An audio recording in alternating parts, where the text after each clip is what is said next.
Welcome to cinema popcorn decoded. दोस्तों, multiverse के इस दौर में मार्वल ने एक नया रास्ता चुना है और वो रास्ता खुलता है अर्थ 828 नाम की एक अलग दुनिया की तरफ। ये कहानी एमसीयू की उस अर्थ की नहीं है जिसे हम पहले से जानते हैं, बल्कि एक नए अर्थ की है जहाँ कोई एवेंजर्स नहीं है बल्कि फैंटास्टिक फोर है। मूवी की टाइमलाइन है 1960 और कहानी की स्टार्टिंग में हम देखते हैं कि फैंटास्टिक फोर के टीम लीडर यानी रीड रिचर्ड, जो कि बेडरूम में आयोडीन की शीशी ढूंढ रहा है, और उसकी वाइफ सू स्ट्रॉम यानी इनविजिबल वुमेन वॉशरूम में अपना प्रेगनेंसी टेस्ट कर रही है, जहां उसका टेस्ट पॉजिटिव आता है। वो बाहर आती है और रीड को आयोडीन की शीशी देती है, साथ ही प्रेगनेंसी किट भी देती है, जिसमें रीड को तो यकीन ही नहीं होता कि वो अब पापा बनने वाला है। और रीड और सू काफी खुश होते हैं। फाइनली 2 साल बाद वो पेरेंट्स बनेंगे। अब वो क्यों नहीं बन पा रहे थे पेरेंट्स, इस बात को मूवी में मेंशन तक नहीं किया गया। दोस्तों, ये बात तो सभी जानते हैं कि फैंटास्टिक फोर यानी Sue Storm, Reed Richard, Johnny Storm और बैन, इन चारों को इनकी पावर कैसे मिली थी, लेकिन मूवी में ये चीज कहीं भी दिखाई नहीं गई है। इन चारों को फैंटास्टिक फोर बने यानी कि पावर्स मिले हुए अब 4 साल हो चुके हैं, और इसी मौके पर टीवी पे होस्ट के जरिए बताया जा रहा है कि ये चारों एक मिशन पर यानी एक नई दुनिया की खोज के लिए स्पेस में गए थे, और स्पेस में जाने के बाद उनका सामना कॉस्मिक स्टॉर्म से हुआ था, जिसने उनका डीएनए ही बदल दिया था और इन्हें इनकी पावर्स मिली थी।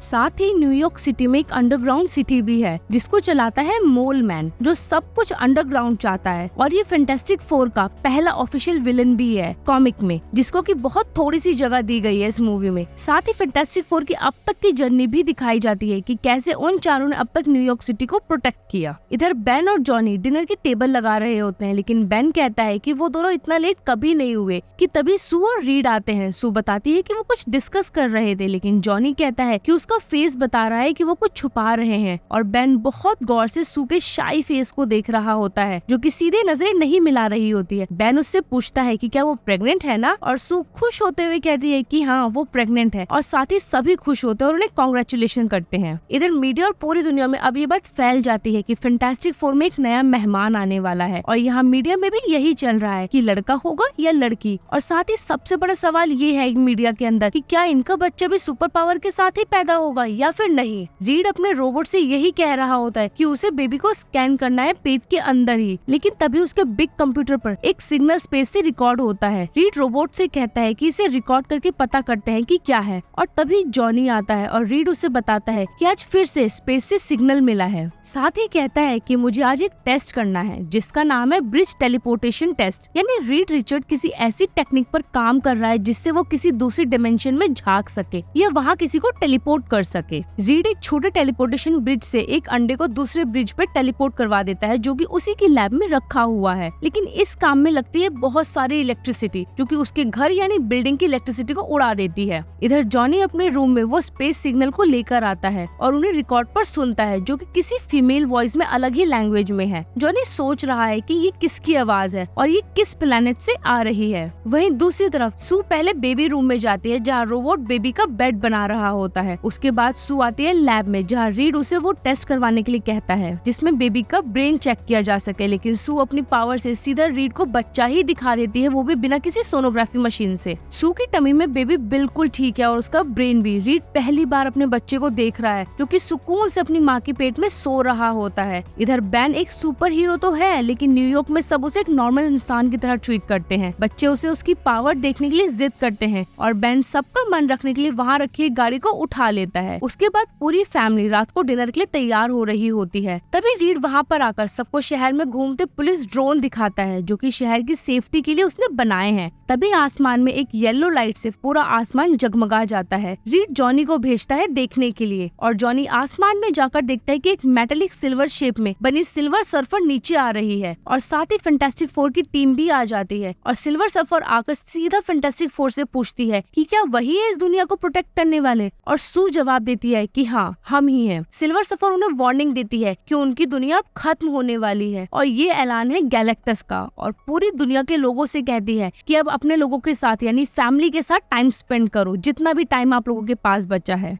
अब गैलेक्टस के बारे में तो आप सभी जानते हैं कि वो मार्वल का कितना बड़ा कॉस्मिक पावर हाउस है, और उसका वेट तो काफी सालों से चल ही रहा था एमसीयू में। खैर इसके बाद सिल्वर सफर उन्हें वार्निंग देकर वहाँ से निकल जाती है और जॉनी भी उसके पीछे निकल पड़ता है उसे पकड़ने, लेकिन सिल्वर सफर उसे एक अलग भाषा में कुछ कहती है और उसके बाद वहाँ से सीधा स्पेस की तरफ चली जाती है लाइट की स्पीड से। यहाँ रीड अपनी लैब में सिल्वर सफर को ट्रैक करने की कोशिश कर रहा है, लेकिन उसके स्पीड की वजह से उसे ट्रैक नहीं कर पा रहा। यहाँ साथ में रीड उन्हें बताता है कि वो पास की गैलेक्सी के 5 प्लैनेट खा चुका है। फिर रीड कहता है उनसे कि या तो हमें वहाँ जाना होगा या फिर गैलेक्टस यहाँ आएगा। यहाँ वो 16 घंटे में स्पेस में जाने की तैयारी करते हैं, लेकिन जॉनी उनसे कहता है कि जब वो सिल्वर सफर के पीछे गया था तो उसने अपनी भाषा में उससे कुछ कहा था। वो उससे पूछते हैं कि उसका टोन क्या था, लेकिन जॉनी उसके प्यार में पड़ गया था। कहता है कि उसके खूबसूरत चेहरे को देख रहा था और वो उसे जॉनी से प्यार से बात कर रही थी। उसकी इस बात को पूरी टीम सीरियस नहीं लेती क्योंकि सभी को लगता है कि जॉनी को उससे प्यार हो गया था क्योंकि वो बिना कपड़ों के थी,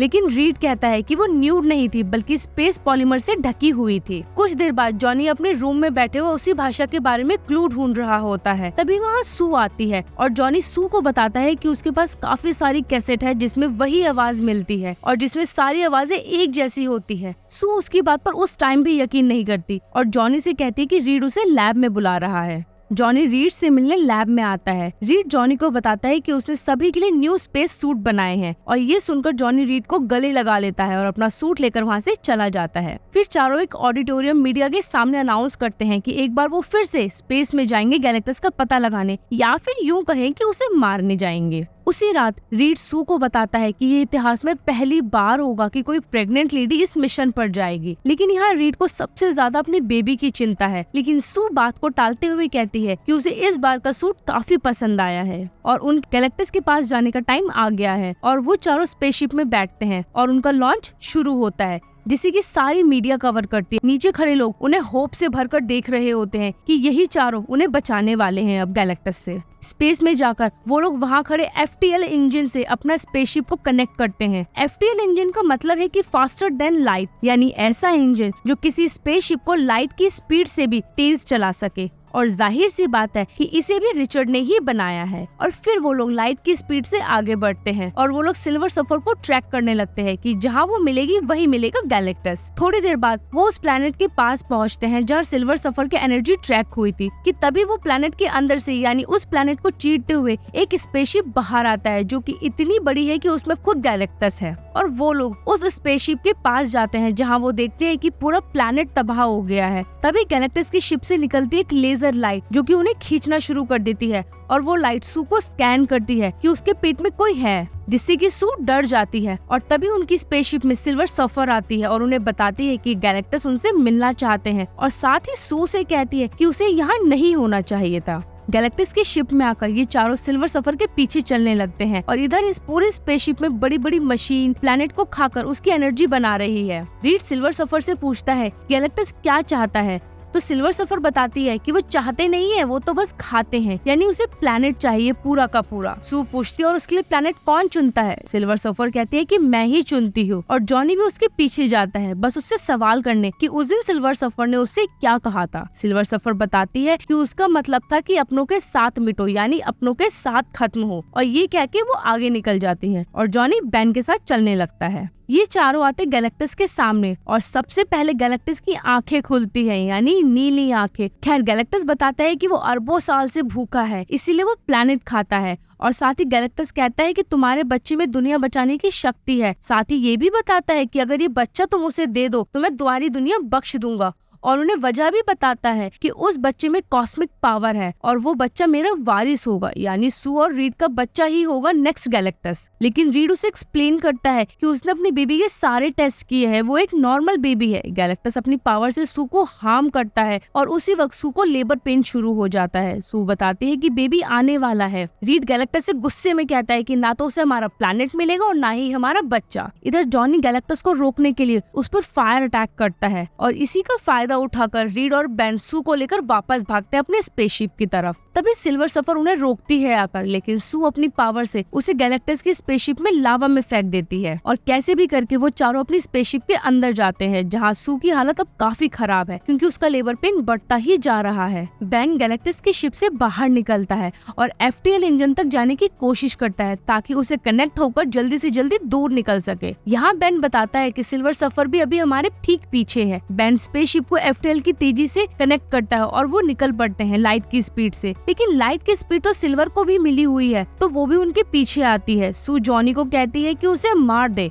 जॉनी उस पर लेजर अटैक भी करता है, लेकिन वॉर्म होल की वजह से टारगेट मिस हो जाता है। फिर भी जुगाड़ लगाकर वो सर्फर को कुछ देर के लिए रास्ते से हटा देता है, लेकिन सर्फर फिर से पीछे आ जाती है। लेकिन रीड कहता है कि पास के एक ब्लैक होल के पास लेकर चलो और वो ब्लैक होल के सामने आ जाते हैं जहाँ सर्फर भी आ जाती है उनके पीछे पीछे। रीड सभी को समझाता है कि हम उसे ब्लैक होल के पास लेके जाएंगे ताकि वो उसकी ग्रेविटी में फंस जाए और इसे वो काफी लंबे समय तक फंसी रहेगी। बेन डरता है कि कहीं हम अंदर ही न रह जाए, लेकिन रीड समझाता है कि भरोसा रखो, सब ठीक होगा। और अब बेन स्पेसशिप को ब्लैक होल के अंदर की तरफ ले जाता है और सर्फर कंटिन्यू उनके पीछे रहती है। रीड सू से कहता है कि क्या वो उन्हें बस 30 सेकंड के लिए इनविजिबल कर सकती है, और सू अपने लेबर पेन में है लेकिन फिर भी वो स्पेसशिप को इनविजिबल कर देती है और सिल्वर सर्फर को वो लोग दिखते ही नहीं। लेकिन जब तक वो पीछे मुड़ती है तब तक वो ब्लैक होल की उस महाग्रेविटी में फंस जाती है। लेकिन बिना ग्रेविटी के बेबी पैदा ही नहीं हो सकता था और ना ही उनके पास इतना फ्यूल है कि वो डायरेक्टली अर्थ पर वापस जा सके। तो रीड कहता है कि ब्लैक होल की चारों तरफ वेलोसिटी में चक्कर लगाओ ताकि उसी वेलोसिटी की स्पीड से पैदा हो और वो अर्थ पर आ जाए। और फाइनली स्पेसशिप में ही सू और रीड का बेबी पैदा होता है। सबको तसल्ली होती है कि बच्चा उन्हीं के पास है और जॉनी आकर उसे नाम देता है फ्रैंकलिन। और फाइनली फैंटास्टिक फोर अर्थ पर आ चुके हैं और यहाँ पर आकर पता चलता है कि वो पूरे 1 महीने बाद लौटे हैं। सारे लोग बहुत खुश होते हैं कि ये लोग लौट आए हैं और उनका वेलकम काफी जोर शोर से किया जाता है। यहाँ उनकी मीडिया एडवाइजर उनसे कहती है कि वो मीडिया में आकर सब बताए। मीडिया वाले उनसे पूछते हैं कि आखिर उन्होंने गैलेक्टस को हराया कैसे।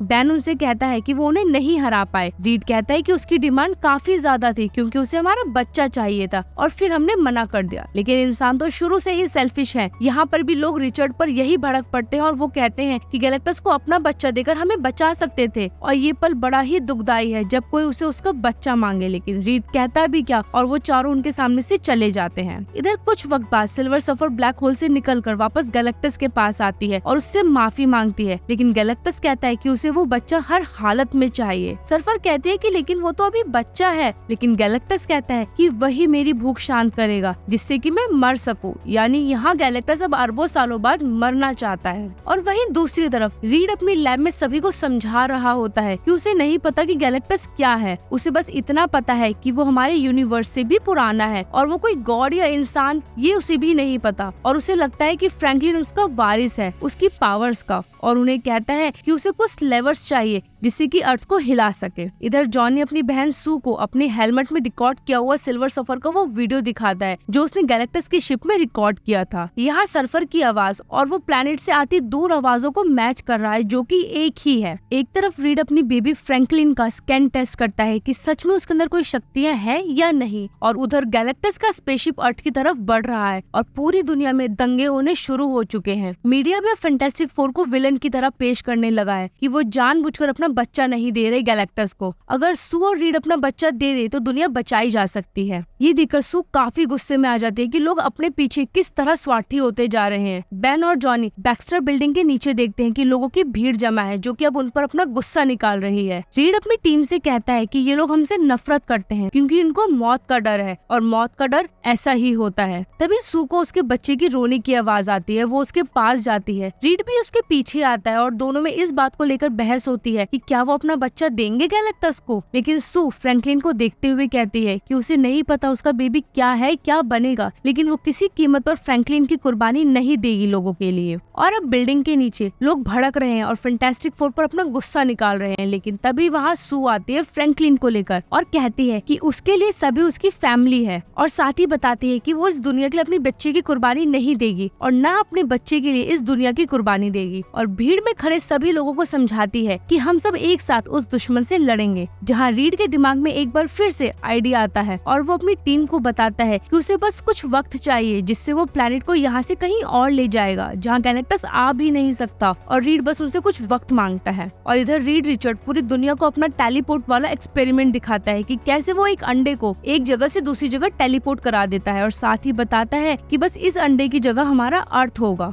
और हम अभी से पूरी दुनिया में टेलीपोर्टेशन ब्रिज बनाने जा रहे हैं, और ये सारे ब्रिज एक साथ जुड़े होंगे और एक साथ काम करेंगे जिससे हम करोड़ों साल दूर हो जाएंगे गैलेक्टस से। और अब पूरी दुनिया में ब्रिज बनने शुरू हो गए हैं और जॉनी अपने काम में उसी आवाज की खोज में लगा हुआ है, और हर तरफ न्यूज चैनल में एक ही बात है कि गैलेक्टस अब बस 4 दिनों में उनके प्लेनेट पर आ जाएगा क्योंकि वो मार्स तक तो पहुंच ही गया है। दूसरी तरफ रीड अपनी प्रैक्टिस में लगा हुआ है और वो सू को बताता है कि एक अंडे को टेलीपोर्ट करने के लिए इतनी इलेक्ट्रिसिटी चाहिए जितनी इस बिल्डिंग की है, और एक अर्थ को टेलीपोर्ट करने के लिए पूरी दुनिया की इलेक्ट्रिसिटी चाहिए होगी। दुनिया के सारे टेलीपोर्ट ब्रिज बनकर रेडी हो चुके हैं और दूसरी तरफ जॉनी उन आवाजों से एल्गोरिथम बना रहा है और उसे सक्सेस भी मिल जाती है, और सारे फैंटास्टिक फोर अब रेडी हैं प्लेनेट को शिफ्ट करने के लिए, और वो लोग काउंटडाउन शुरू करते हैं। सारे ब्रिज एक लिंक बनाते हैं और ऑलमोस्ट बना ही लेते हैं, तभी सिल्वर सर्फर आती है और सारे ब्रिज एक एक करके डिस्ट्रॉय करने लगती है। यानी इतनी मेहनत को सर्फर ने आकर बर्बाद कर दिया, और फिर वो फैंटास्टिक फोर के होम टाउन न्यूयॉर्क की तरफ बढ़ती है। लेकिन वहाँ आ जाता है जॉनी, जो कि पूरे शहर में सिल्वर सर्फर की आवाजों को ब्रॉडकास्ट करता है, और ये वही आवाजें हैं जो स्पेस से लंबे टाइम से आ रही थी। जॉनी उसे शालाबा कह के बुलाता है और सर्फर उसे कहती है कि तुम्हें ये नाम कैसे पता। फिर वो बताता है कि ये आवाजें तुम्हारे प्लेनेट के लोगों की है क्योंकि वो लोग तुम्हें थैंक यू बोलना चाहते हैं। तुम अपने प्लेनेट की साइंटिस्ट थी और जब गैलेक्टस आया तो तुमने अपना प्लेनेट बचाने के लिए अपनी फैमिली को छोड़कर उसके हेरोल्ड बन गई, और तुम्हारे प्लेनेट के लोग तुम्हें ढूंढ रहे हैं। ये उन्हीं की आवाजें हैं। जॉनी उसे एहसास दिलाता है कि उसकी वजह से कितने प्लेनेट तबाह हो गए। सभी ने भीख तक मांगी उन्हें खत्म ना किया जाए, लेकिन तुमने तरस तक नहीं खाया, और बस अगर बचाया तो अपने प्लेनेट को, ताकि उसके साथ उसकी फैमिली सेफ रहे। सिल्वर सर्फर पछतावे में आकर वहाँ से वापस स्पेस में चली जाती है। वहाँ जॉनी आकर कहता है कि मैं भी तो अपने प्लेनेट को बचा रहा हूँ। सर्फर कहती है कि बच्चे की कुर्बानी दे दो, लेकिन जॉनी कहता है कि मैं दूंगा वो कुर्बानी, मुझे लेके चल लो। लेकिन सिल्वर सर्फर कहती है कि बच्चे को लेकर यहाँ से दूर चले जाओ ताकि वो खुद को माफ कर सके, और उसके बाद सिल्वर सर्फर वहाँ से आगे निकल जाती है। जॉनी नीचे अपने घर पर आ जाता है। जॉनी के आने के बाद रीड कहता है कि वो कहीं नहीं जा सकते। रीड एक बार फिर से अपनी थ्योरी लगाता है और कहता है कि उन्हें गैलेक्टस को यहाँ लाना होगा, यानी उसकी शिप से दूर, और उसे न्यूयॉर्क के टेलीपोर्ट ब्रिज से दूर भेजेंगे, इस यूनिवर्स से दूर। लेकिन सवाल ये है कि वो यहाँ आएगा कैसे। लेकिन सू एक नजर फ्रैंकलिन पर डालती है और कहती है कि हाँ, उसने सोच लिया है कि वो फ्रैंकलिन को चारा बनाएगा, यानी गैलेक्टस फ्रैंकलिन को लेने खुद आएगा। सारे लोग भड़क पड़ते हैं, लेकिन रीड सू को बस देखता रहता है, और सू गुस्से में आकर कहती है कि हाँ, मैं समझ गई हूँ। और अब नेक्स्ट मॉर्निंग रीड फ्रैंकलिन को उसी ब्रिज के बने सर्कल में लाकर रखता है और बताता है कि जैसे ही गैलेक्टस ब्रिज के बने इस लाइन के अंदर आएगा हम बटन दबा देंगे। लेकिन बेन कहता है कि जब वो आएगा तो हजारों लोग कुचले हुए आएंगे। तभी वो इस प्रॉब्लम के लिए